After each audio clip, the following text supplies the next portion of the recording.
chess videos. I'm out here in my lovely backyard and I'm among the cows. They've been bellowing like crazy. See, you can hear them. So chess among the cows. I mean, that is Idaho redneck chess right there. Brought to you by the Backyard Professor. You betcha, baby. All right, I'm excited. I mean, why not? I hope you can see the pieces clearly.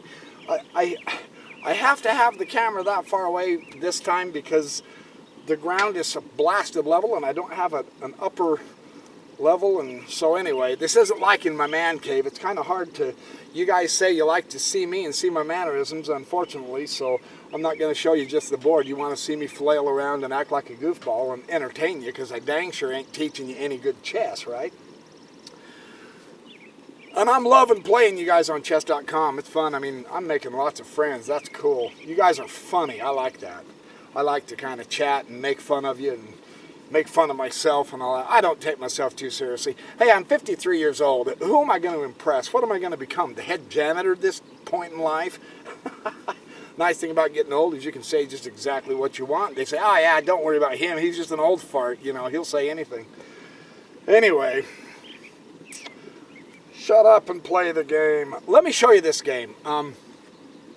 Here a few months back, I got a chess app on my Kindle, right? I'm playing white, incidentally. I'm doing something that goes against my grain lately. I shouldn't show you guys any of my games because all the rest of the great chess players out there mock me and make fun of me in my earlier videos. And I had one guy say, yeah, you're never going to get above 1200.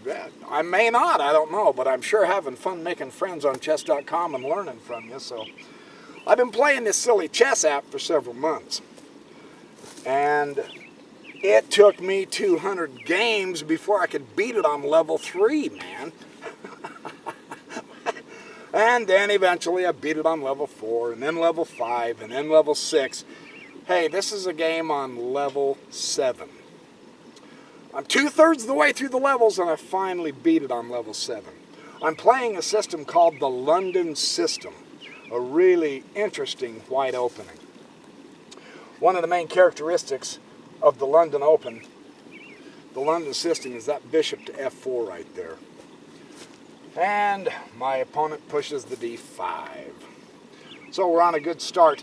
The idea with the London system, so far as what very, very little I know about it, is you're not going to fight for the center, you just want to influence the center, but you want to go on either the queen side or the king side for an attack. You just don't want black coming through the center. So as white, you're going to aim for a wing side. In this particular instance, I went to the king side.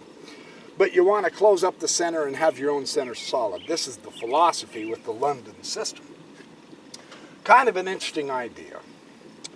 And he's going to bring up the e6. I've been playing this a little bit online with you guys, trying to get the feel for it. The interesting thing about the London system at this point, excuse me, I just ate dinner and I'm irping. You close out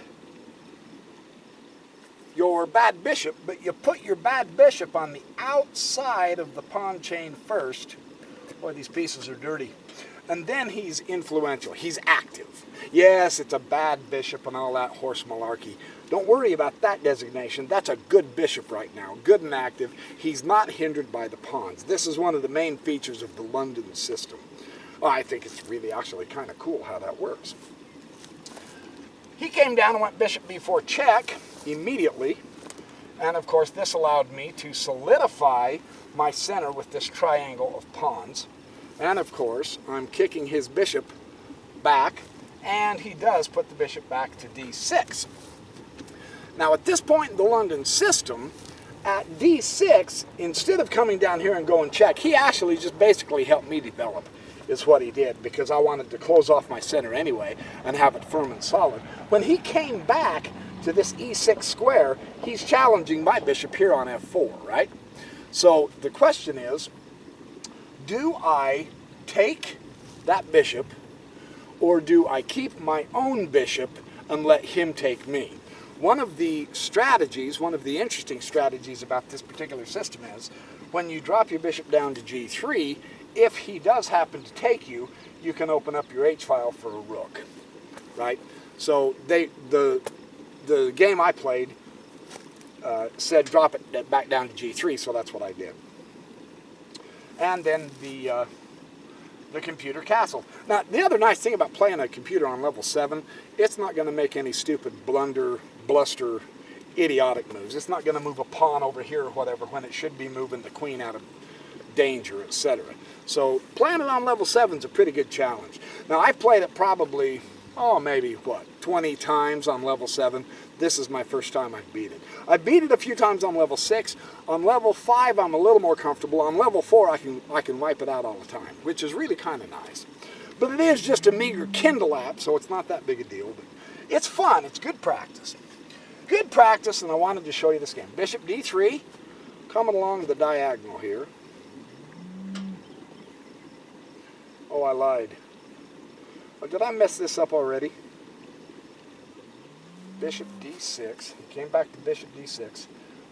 Then I dropped it to Bishop G3. Then he castled. Then I went to Bishop D3. Okay. Right. And now he comes up to Knight C6. Now there are some games in the London system that recommend that black push the C pawn up to C5 first before bringing out the knight, because it gives it much better central control. It challenges the influence of the pawns of white. In this case, he just simply brought out the knight. It's playable either way. Now, what I'm doing, I'm not fully developed yet, but there's a really nice tactic here. I put my knight up here to E5. The idea with the London is one of the tough squares that I'm going to have, I mean, if I play this right, if you play it right. You can play it wrong a billion ways, right? That's what I'm doing. That's why we practice chess. We lose several thousand games so that we can learn how to stop losing so that we can begin to win, right? But you got to play those several thousand games. So the idea here is white wants to have the strong E5 square before black gets it. Otherwise, black will equalize. So this is the idea. I thought, well, all right, knight E5, what the heck? Take the square, dude, take the square. And you say, well, it is guarded, and it is. That's true. It is guarded. And he took it with the bishop. Shame on him. That poor horse was just out to pasture enjoying his day, and the bishop comes along. And so I retake with the D pawn the bishop. Now, something interesting occurs here. I am now challenging with a pawn one of the guardians, the knight, of the king side. And he drops that back down to D7. So the nice thing about putting the knight on E5 is you get rid of one of the guardians of the king on the king side, and it does help you perform a king side attack if that is the side of the board you're going to go to. In this instance, because of the way the computer is playing without pushing the A and B and the C pawns, because of the nature of his opening, he's not going to come at me queenside. So I'm going to go at him kingside. My pawns are pointing that way. That's how I'm going to go. So this is my thinking, right? So knight to D2, and then what I can do is I can bump him up to F3 and bump him up here to G5 a little later if I can get that manipulated that way, right? Well, the knight on D comes to C5. Very nice post, hitting my bishop. Good centralization, good central control of some squares here. That's a nice move. That really is. In fact, it was at this point, because of his bringing in his knights on the queen side, and because he's challenging my bishop, and I have everything, I haven't castled yet because I'm going to do a king side attack. If I castle, it takes that rook off of the H file, right? Technically speaking, when you look at this position, there is virtually no attack against my king yet. The center is somewhat fluid, not really, I mean, it's not completely locked and dead. So one of the best ways to do a queenside attack is if the center is fluid. So I figured my thinking was, well, instead of a queenside, I'm going to do a kingside. He now is threatening my bishop. I'm going to do the classic bishop sacrifice. I'm going to come up here and go, pow, check, Bubba. And his king said, "Oh my, oh golly, oh shucks, oh gee, what is this happening to me?" Not very good at Shakespeare poetry, am I? King takes the bishop, of course. Now I have the queen up here to h5. Check to the king, your majesty. And the king has to go back to g8. Now at this point you think, all right, well, okay, you blew a bishop and now you don't have much of an attack. Watch how this develops. This is nice. Again, I've got this knight here doing nothing, so I'm going to bring him up into the service of his king, right? Pull the knight up. Now it's obvious. At this point, if I'm bringing everything over this way, I want to go after the king, right? So he's going to bump up g6 against my queen. Instead of retreating, and I've actually had someone play me a game like this on chess.com, where they push the pawn. Just plunk the bishop queen right there, and now you're on the king side totally. That's a nice move. That's not going to chase the queen away. That's going to entrench her right next to the opposing king. That's very nice. Now, this knight comes down here and says, check to the king. Now, actually, he's going to have a very good combination of pairs of knights coming down here and doing all kinds of cool little tactical tricks. Do I freak out? No. No, I do not. He does check my king. Well, drats, I can't castle. I wasn't going to castle anyway. Just boink him out of check. It's that simple. And you say, well, yeah, but the problem is letting that knight out there. Now he's got one of your pawns, and of course he's going to weaken the queen side. Absolutely. I'm not going to worry about that. My side is the king side. My momentum, my initiative is going to be doing my thing. He will react to me. I will not react to him. This is probably the hardest thing we amateurs and beginners and even the intermediates and sometimes even the experts have a hard time doing. It's one thing to know it intellectually in your head. It's another thing to put it into your game. When you start seeing your king attacked and your rook's threatened and all that, you go, goo, crap, I don't want to lose my rook. No, you don't. But on the other hand, sometimes it's better to lose the rook and keep going with what you're doing than stop doing what you're doing, because once you stop doing what you're doing, and once you start reacting to everything your opponent does, then you're not playing your game. It's easy to talk about, it's just difficult as all get out to put into your game. I try very hard to put that into my game. My suspicion is because I adamantly insisted to myself, no matter what, if it's not dire, threatening, deadly, destructive against me, I am not going to react to this thing. I am going to go at the king. And I think that's why I won this game. I kept the initiative, is what I'm telling you. Yeah, shut up and show us the game, dude. Okay, well, he has obviously created weaknesses. Now he has targets all over and of course the squares. I mean, my queen side's annihilated, right? Knight g5. I'm threatening mate right now, right there. So see, if I'd have been monkeying around over here, if I would have been thinking, oh crap, now I've got to chase his knight away, I've got to put my rook into here, I've got to move my rook, I've got to chase him back because I don't like him in my territory. If I would have freaked out, I wouldn't have had that powerful move. That is a great move. One more move and I've got this guy. Now, he has to do something about my threats. That wasn't a threat. That's a good move. If I wouldn't have had a kingside attack, I'd start getting a little worried, but I already had a kingside attack coming. Proceed onward is the idea, right? Well, the only thing he can do is take it with the queen. Queen takes g5, and I go zippity-doo-dah, zippity-yay. I got a queen for a knight. Now that's not a bad day's work right there. That makes me happy as a cow out in the open field like they are out here, right? Nice. Because I pursued my plan. because I went ahead and put the threat to checkmate. He had to do something about it, and I got a queen. Now, I'm winning. That's a good program right there. I don't care who you are. That is a good program when you can do this. So now what? Now what? Well, he comes to knight a4. He's going to bring his knight out. And I said, do I care what he's doing over there? Not in the least. I have a king over here I want to go sack. So I'm going to push my h-pawns. Now, virtually, truly, my light squared bishop is gone, and that would have been nice to destroy more of this pawn cover, use him as a sacrifice.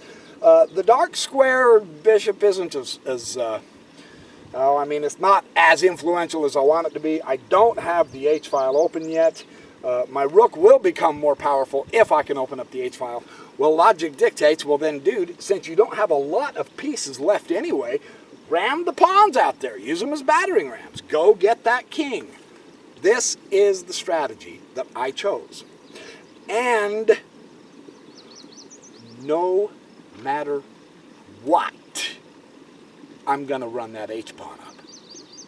No matter what. And this is hard to do in some games, man. You know what I mean? Watch what he does. Knight takes c3. Check. Now, he's obliterating me on the queen side. He's threatening my king. He's making me have to run for cover. Shouldn't I really try a little harder to get this rook over here, to get this rook over here, and chase those guys away? No. I simply drop my king back down. I don't care what he's going to do with these knights. Now, I'm trying to keep my eye on him, of course.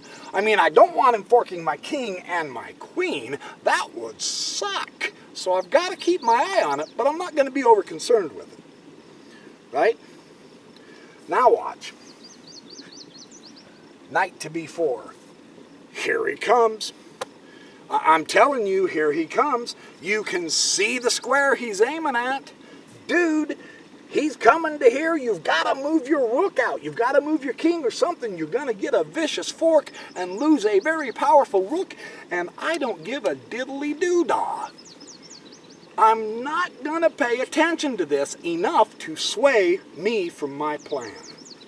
This is the idea. This is how to keep the initiative. I'm going to keep going. And this is so hard to do. I know, I'm telling you. In a tournament game, I'm afraid I would have froze up. I've got to psychologically tell myself, dang it, man, you can do this. Because you know what he's going to do next.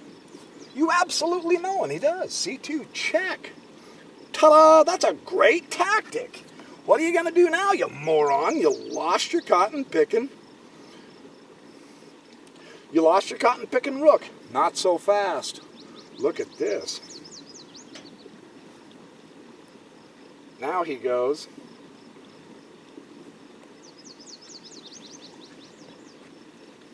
over to here, threatening my queen. So you can see his knight's dance. I have to keep track of it. Now he's threatening my queen. I've got to pay a little bit of attention to this. What do? I simply move out of the way. Now, am I gonna start trying to push my pawns and get rid of everything and bring in all my rooks and all that jazz? No, hold it. Stay calm. Stay calm. This is what I'm telling myself. At this point, I'm breaking into a sweat. I'm saying, dude, this is level 7. He's not gonna make a mistake. He's killing you, man. He's killing you. Right. But I'm gonna carry on with my plan. And now, I moved out of the way. Bam. He takes a bishop. Knight takes g3. He forked my queen and bishop, and I'm going, I'm losing pieces. Come on. I'm losing pieces. This can't be good. F takes the knight. It doubles my pawns. It makes it extremely difficult for me to use them as battering rams up into here. Have I made a mistake? And this is what every one of us think when we play. I guarantee you will think that way. And then Pow, he takes my rook. And I'm going, dude, you better hope you know what the hell you're doing. Because you don't have much left, man. Don't freak out. Look, I have the capability to open up the H file. That was my intention. All I need is a queen and a rook, and I've got this game sewn up. So whatever he does down over here, monkeying around, showing off with cool tactics, blows out my queen side. He doesn't have his pawns advanced. So it's not like I'm going to lose in the next 6 or 7 moves. He still has a lot of pawns to move down here, you know. So it's not like it's deadly yet. So I carry on with my attack. His kingside cover is blown. I have a pawn here, a real beautiful pawn, and look at that. One more move, and I've got checkmate again. So it's virtually certain, I tell you, certain, as sure as gold shines in the sunshine, he has to do something about this. What are you going to do? What are you going to do? F takes G6 check. He opens up the rook file and checks the king, and you're saying, way to go, you clown. You've been listening to that idiot Jeremy Silman and reading his stupid junk books, and now you really threw this game away because he's wiped you out over here. He's got a rook on an open file, and aren't you the idiot that's always preaching about get those open files? Where's your open file? Well, right here. I've got one too, but your king's right against. He's going to come down there and checkmate you. You've had it. Calm down. Hold on. Don't get excited when you see stuff like this. As if you can help it. Just simply move your king out of check, all right? King G1. Look. See this beautiful little baby on E5. Now, that's the important square for white in the London system, right? I've got his pawn blocked. His pawn's not going anywhere. That puts the halt to his bishop having superb influence down into here. The only real thing, his knight is out here in the middle of absolutely nowhere, la-la land. He's out in outer darkness. He's not going to influence this game. It's going to take him 1, 2, 3, 4 hops to get over here. By that time, this game's going to be over. Remember, I'm close to checkmating here. All he has is the rook on the open file. His bishop's in the way for his other rook to even get developed. He hasn't even moved 2 of his pieces. So it's not a crisis. When you learn how to read the chessboard, you can see things like that, and it helps you to objectively try to evaluate things and not get so lost, right? I'm talking too much, but you need to understand this. This is important chess psychology too. King G1, well, king comes over here to F7. And I'm thinking, dude, I hope I haven't let that king get away. I've got this pawn here. He's got these pieces, these squares covered here. So I'm going to keep him on this side for the moment unless he gets over to here, and then he's gone. And then I've lost the game. So what do? Well, I definitely do go check. I know I'm going to bump him that way because he can't go here or here. I've got that important E5 occupied, see? That's one of the principles of the London system. So cool, so I know he's going to King E8, right? Now, I can eliminate this pawn and go check. So see, not all is lost. I've got this partial open file. It's not an open file. I'm just actually in front of my weak doubled pawns in front of my king with a whole bunch of weak squares. But I've got this file, and my rook can come up into here too and have an influence. So I'm okay. I think I'm going to get this guy. All right, welcome back. I had a video malfunction. I didn't check my video right, and it quit early. So let me continue this game back in the old home man cave. Let's see where I am. Okay, I have just taken G6, queen checking the king. And I'm feeling really, really happy about this. Because now I've got him right in a corner. Now I don't want him, I've got these squares blocked off, I don't want him to come here and here. So the next clever move I do is the logical queen to g7. Because I want to keep him on that back rank. I don't want him escaping out to here. I don't have the firepower, I don't think. So got to keep the king bottled up. Of course, I am threatening his rook, so he brings his king back over here to e8. And I gently and ever persuasively zip my rook right up here to h7. Now this is nice because I'm threatening queen e8 mate, right? So he has to do something. He virtually is forced to do something. And what he does, he's got the open file. He comes down here and goes check. And computers will do this. Some don't resign, some do. This one doesn't. So rather than taking the rook, I came up here to h2 thinking that it was going to do something else. And of course it comes over here to rook h1, check again. So I take the rook. It sees the inevitable fate of its silicon brain being defeated. And then finally it pops up c5, which is attempting to open up things. And of course this is where I go queen e7, checkmate. So this is the first game really that I played on the higher level, level 7, and I was really happy with the results. I think playing chess online with you guys on chess.com is really actually improving my chess, so I'm going to encourage you guys to keep playing too, because that's what it's all about. We're on the road to chess mastery, and every game we play, win or lose, every game we look at in the Grandmasters, every cotton-picking book we study, we are that much closer to chess mastery. So there's your chess exercise for the day. How do I usually end these things? I say, let's see, be good, do well, have fun, live life fully. And I've been advised to tell you to lay off the popcorn, unless of course you throw some olive oil and some healthy spices and herbs on it. But with the butter, that'll clog your arteries and it'll just kill you early, they say. That's the theory. And I will see you in the next chess video.